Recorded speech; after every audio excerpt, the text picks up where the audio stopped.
Friends, जय Swaminarayan. Gurukul yoga with प्रिया में आप सभी का हार्दिक स्वागत है।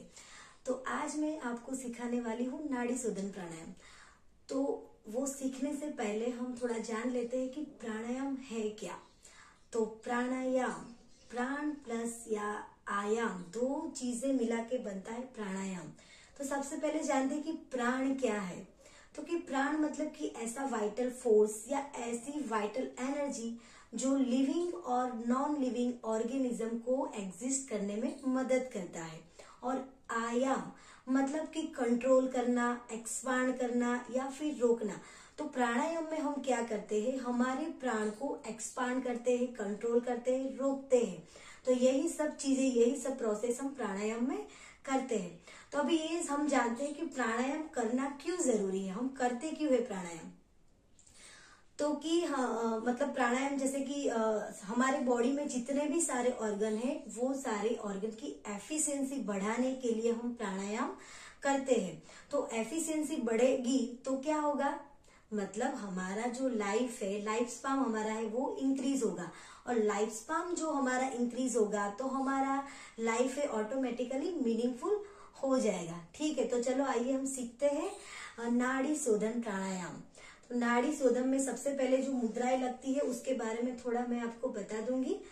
ये हमारा लेफ्ट हैंड है, तो लेफ्ट हैंड से हम नॉर्मल नी के ऊपर भी रख सकते हैं एंड उसे हमें नॉर्मल ध्यान मुद्रा, जैसे कि मेरा ये अंगूठा है और ये इंडेक्स फिंगर है, तो नॉर्मल ऐसे ज्यादा प्रेस ऐसे करनी नहीं है, आपको सिर्फ टच करना है। ठीक है, ऐसे करके हमें सिर्फ अपने नीज के ऊपर रख देना है ध्यान मुद्रा को। अगर आप मुद्रा नहीं भी लेना चाहते तो भी कोई प्रॉब्लम नहीं, आप सिंपल अपने हाथ को नीज के ऊपर भी रख सकते हैं। अभी बारी है राइट हैंड की। तो राइट हैंड में हम बनाएंगे विष्णु मुद्रा। तो विष्णु मुद्रा के लिए हमें हमारी middle finger and index finger, ये दोनों को हमें फोल्ड करना है। और हमारा जो लिटिल फिंगर है और रिंग फिंगर है वो ऐसे ही सेपरेट रहेगा, अंगूठा भी हमारा सेपरेट रहेगा। तो ठीक है, ये हमारा विष्णु मुद्रा हो गया और ये हमारा ध्यान मुद्रा। तो ऐसे करना है आपको। अभी हमें जो वो प्रोसेस मैं मतलब समझाने वाली हूँ, उससे पहले हम थोड़ा ऐसे जान लेते हैं कि हमें लेफ्ट नॉस्ट्रिल से ही सांस लेनी है एंड लेफ्ट से ही खत्म करनी है, तब जाके एक राउंड हमारा खत्म होगा। तो मैं आपको पहले करके दिखाती हूँ कि कैसे करते हैं। ठीक है, ये मेरा अंगूठा है, मैंने राइट नॉस्ट्रिल के ऊपर जस्ट ऐसे दबाना नहीं है, नॉर्मल ऐसे रखना है, धीरे से, प्रेस भी नहीं करना है, जस्ट रखना है। ठीक है, मैं अब आंखें बंद करके करने आए, ये हम आंखें बंद करके ही करेंगे, पर अभी सिखाने के लिए मैं आंखें खोल के आपको बता रही हूँ। ठीक है, ताकि आपको इजीली समझ में आ जाए। अभी मैं लेफ्ट से इनहेल करूंगी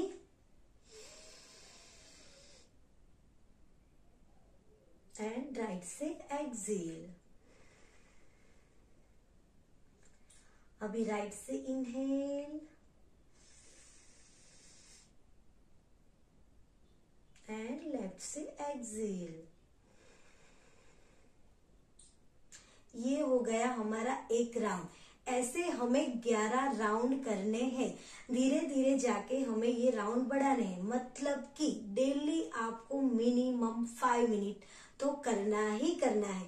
आप चाहे तो ज्यादा भी कर सकते हो, इसमें टाइम का कोई मतलब वो नहीं है कि सुबह करना चाहिए, शाम को करना चाहिए, आप रात को सोते समय भी ये कर सकते हैं।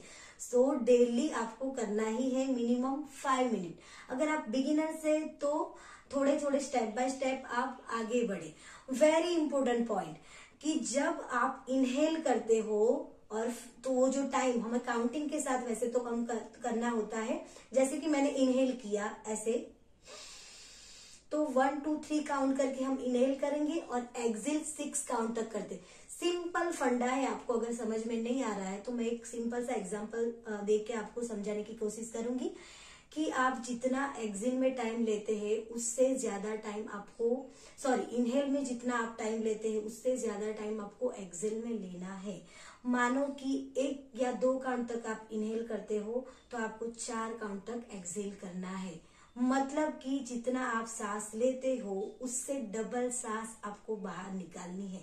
समझ में आ गया? बिल्कुल सिंपल फंडा है। आपको कुछ समझ में नहीं आ रहा है तो सिर्फ यही एक पॉइंट के ऊपर फोकस करके आप कर सकते हैं कि जितना सांस मैं ले रही हूँ उससे डबल सांस निकालने की हमें कोशिश करनी है। पर वो कैसे? धीरे धीरे। ठीक है, अभी इसके बेनिफिट के ऊपर हम चले जाते हैं। तो सबसे पहला बेनिफिट जो है, हमारे दिमाग को बिल्कुल शांत करता है। ये कंसंट्रेशन बढ़ाने में मदद करता है। वेरी इंपॉर्टेंट, हमारे आईब्रोज के नीचे जो आज्ञा चक्र है उसे स्टिम्युलेट करता है। फिर हमारे बॉडी में जो मतलब ब्लॉकेजेस है, जो प्राण ब्लॉकेजेस है, प्राणा ब्लॉकेजेस, उसे भी धीरे धीरे ये रिमूव करता है। एंड हमारे जो पैरासिम्पैथेटिक और सिंपैथेटिक जो नर्वस सिस्टम है उसे भी बैलेंस करता है ये। ठीक है, जो मतलब रेस्पिरेटरी सिस्टम रिगार्डिंग प्रॉब्लम है, लाइक अस्थमा है, ब्रोंकाइटिस है, तो उन लोगों के लिए भी ये काफी हेल्पफुल है। ब्रेन और हार्ट के लिए तो अच्छा है ही है। कंसंट्रेशन भी हमारा बढ़ाता है। सो इसके बहुत सारे बेनिफिट है, तो आप कभी भी इसे कर सकते हैं। ठीक है, अभी ये जाना तो हम कॉन्ट्रा इंडिकेशन के बारे में भी थोड़ा जान लेते हैं कि कब हमें ये नहीं करना चाहिए। ठीक है, तो मानो कि जब आपको कोई फ्लू मतलब कि फीवर हो या फिर कोल्ड हो, तो उस टाइम आपको ये प्रैक्टिस नहीं करनी है। अगर आप करना भी चाहते हो तो किसी एक्सपर्ट के अंडर में करें तो ही बेहतर रहेगा। ठीक है, तो मुझे मतलब मैं आशा करती हूँ कि मैंने जितनी भी कोशिश की है आपको समझ में भी आया होगा और पसंद भी आया होगा। So thank you and bye bye.